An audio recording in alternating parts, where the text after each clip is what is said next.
My name is Emily Lugos. And I'm Mya Alexice. And our piece is called Let's Trump Racism. Let's start this in rhymes because you probably hate rap music. It's too fast for you or too confusing, but don't worry. I'll really slow it down so you can process the lesson.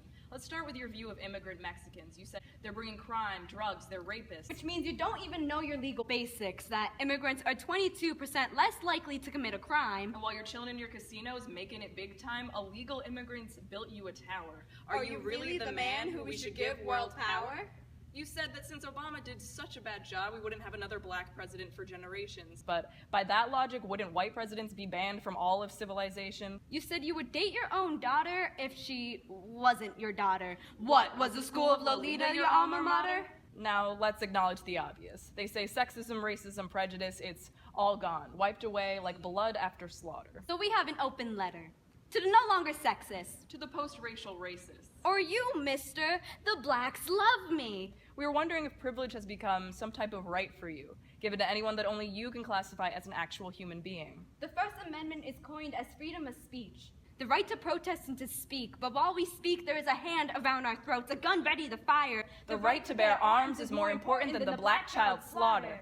But according to you, Mr. I love the Mexican people, there are more serious issues at hand. You say the Mexicans are like the epidemic, the plague, taking over the populations, the cities, turning this country into a dark era. But we can't let that happen if we want America to be great again. Using your First Amendment right to call us rapists, drug dealers, and killers, the sending of the weak, classifying us as dirty because your lack of melanin already makes you clean.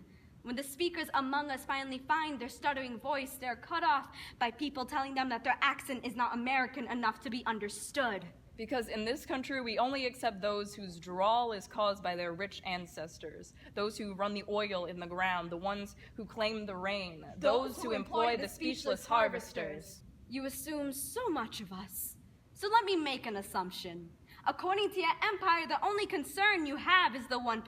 Supporting the demeaning of women and their true use in pageant competitions. And if we're even a little bit direct with you, it's because it's that time of the month.